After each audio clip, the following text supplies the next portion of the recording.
One of the remarkable things is that the FBI was so closely monitoring Elmer Pratt, Geronimo Jijaga, as leader of the Black Panther, one of the leaders of the Black Panther movement, that they had repeated wiretaps of him. They knew where he was, didn't they?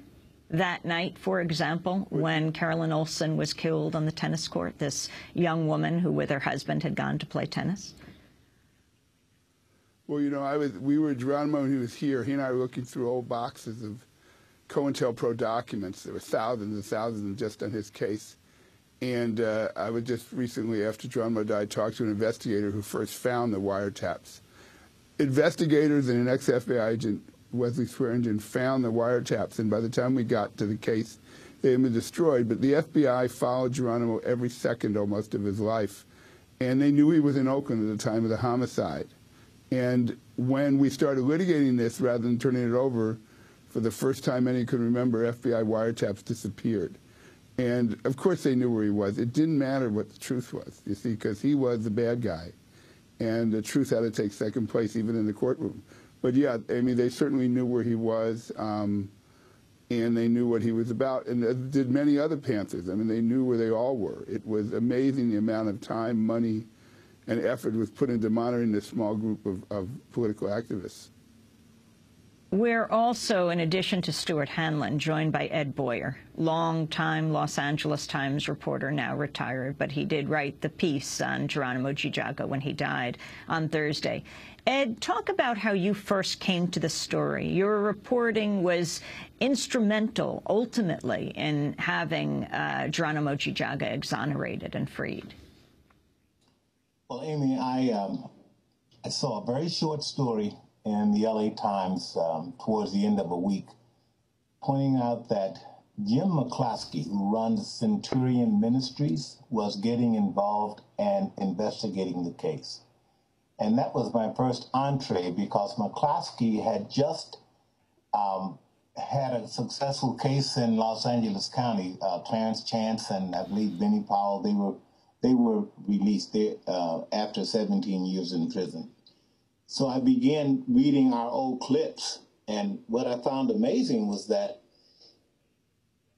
going back to 1979, from Freedom of Information requests, they turned up all of this evidence showing that Julius Butler had been an informant. And during Geronimo's original trial, his prosecutor said, this case boils down to, does the jury believe Julius Butler? If they believe Butler, the case is over. So they built their whole case around Butler, and less than 7 years afterwards, there was all this Freedom of Information material showing that Butler had lied that long ago. And that's when I began reporting. And it was stunning to me to learn that Butler was chairman of the board of one of the most prominent and one of the most outstanding African-American congregations in Los Angeles, First AME Church. So I began my reporting there. And talk about what you uncovered through this period and how ultimately Geronimo Jijaga was freed. Well, I think he was ultimately freed because of Stuart Hanlon and Johnnie Cochran. The very people who had run him as an informant sat there during the habeas corpus hearing and pointed out, yes, he was my informant in this circumstance, and this circumstance. They detailed chapter and verse how he had been their informant. There was no getting around it at that point. But I just continued to report. I found one of the original jurors who told me that had she and at least two other jurors, had they known that this guy was an informant, they never would have voted for a conviction. And the thing that turned them, however, was that there was this odd situation with the Polaroid photograph. I talked to Cochran about this, and Stuart probably talked to him more than I did, that this photograph was kind of throwaway evidence. Witnesses had described Pratt described the shooter rather as clean-shaven, but Pratt had always had a goatee. And towards the end of the trial, my understanding is Johnnie introduced this Polaroid photo of him with goatee, and he could not have grown that between the time of the murder in December of '68 and Christmas of '68 when the photo was taken. The prosecution came right back with an expert from Polaroid saying the film used in this photograph was not even available until some 6 months later. And that was very damaging, according to the juror I spoke to. But I just continued to find people who were involved, continue reporting the story, whatever little leads I could. I mean, this is how I met Stuart Hanlon. And I got an education from him, of course.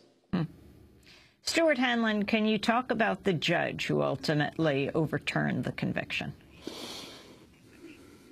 Judge Dickey, you know, we were in Los Angeles, a bunch of lawyers. It was Johnny and me and a bunch of other people, Mark Rosenbaum of the ACLU, Julie Draus in San Francisco, Robert Garcia. It was a lot, and we thought we'd get a liberal judge in L.A., and the whole bench recused themselves because they said we can't hear the case because the ex-DA who we were attacking was now a judge. So we got sent to Orange County, and everybody said, "Oh, you're behind the orange curtain. You're finished. We're going to get." And then we get this Republican judge appointed by Reagan, and we thought we were over. And what we didn't understand is we found a true conservative who believed in the Constitution. And every time we walked into court, we had to pledge allegiance to the flag, which was unusual in courthouses at that point. But it set a tone of we were going to follow the rules. And I think he was really moved by the evidence. I think Johnnie Cochran had an incredible presence in that courtroom. And Judge Dickey was offended at the deepest place that a good judge can be at how justice was turned on its head. The things Ed was talking about, that these cops came in and this young investigator came in for the DA, and they proved Butler was an informant. I mean, the DA said, the judge said, I didn't know, this Judge Richard Kalustian, who was the DA. And then this young investigator came in and said, here's our informant file from 1970. And Julius Butler, I found it by looking under B. And you could see in the courtroom how it just fell apart. And it wasn't just Butler. There were so many other things that showed Pratt was innocent. But by the end, I was watching last night a video of Geronimo getting bail, and Johnny said, how about $1,000 for each year? Let's set it at $25,000. And Judge Dickey literally had tears in his eyes when he granted it. He was moved by Geronimo, this ex-Vietnam vet, and the proof that he was framed by the country. Dickey believed it. I think it shook the judge to his core to see what had occurred. I just want to say one thing, Amy, in terms of what Ed did. It was amazing. The media, Ed and another reporter for the Times before Ed, Austin Scott, they made this a national story. You know, they made this something that couldn't go away. And you know, the power of the press and what Ed Boyer did and Austin Scott was truly amazing in moving Geronimo's case forward. And Johnnie Cochran, of course, who was known by everyone for representing O.J. Simpson, said it was this case that was his most important case, that he would not rest until Geronimo Jijaga was free. Why was this so important to Johnnie? He was his court-appointed attorney, is that right? Right. Because Johnnie, you know, through all the fancy suits and ties, and O.J. was ultimately a man who truly believed in justice. And I got to know him really well in this case. And Johnnie, as a DA, he was a DA for about 4 years under Van de Kamp, would always write parole letters for Geronimo on DA stationery and got in trouble. He believed Geronimo was innocent, and that meant so much to him. And he always said, and it was true, this case meant so much more to him than any other case. And one of the really amazing sights at Johnny's funeral, there were so many dignitaries, and dignitary is the wrong word, but so many well-known people. And everybody wanted to hear one person speak. And, you know, Johnny, wherever he was, did too, and that was Geronimo Pratt. And Geronimo was eloquent, and he was the key speaker at Johnny's funeral because those two were joined at the hip, not only coming from Louisiana, but as African-American men in their search for justice from different directions. Johnny, it was the happiest day I ever saw all of us when Geronimo walked out of prison. And we're going to go to that moment. Stuart Hanlon, thanks so much for being with us, and thank you to Ed Boyer for all of your work and for being with us this morning, retired Los Angeles Times reporter. As we turn now to that day, June 10th, 1997, amidst loud cheers from his family and supporters, former Black Panther Geronimo Jijaga Pratt walking out of a Santa Monica, California courtroom after a judge released him on $25,000 bail, just 12 days after reversing his 1972 murder conviction. This came within an audio report from KPFK in Los Angeles. This is Geronimo Jijaga Pratt speaking upon his release. I just wanted to thank you from the bottom of my heart for your fair and courageous ruling, and assure you that any further proceedings in this case, I'll be the first one here, because I've been trying to resolve the merits of this case for all of these years to find out who killed Mrs. Olsen, not any technicalities to try to put it off. And I am so happy that you've given me this chance to finally expose the truth about who killed Mrs. Olsen.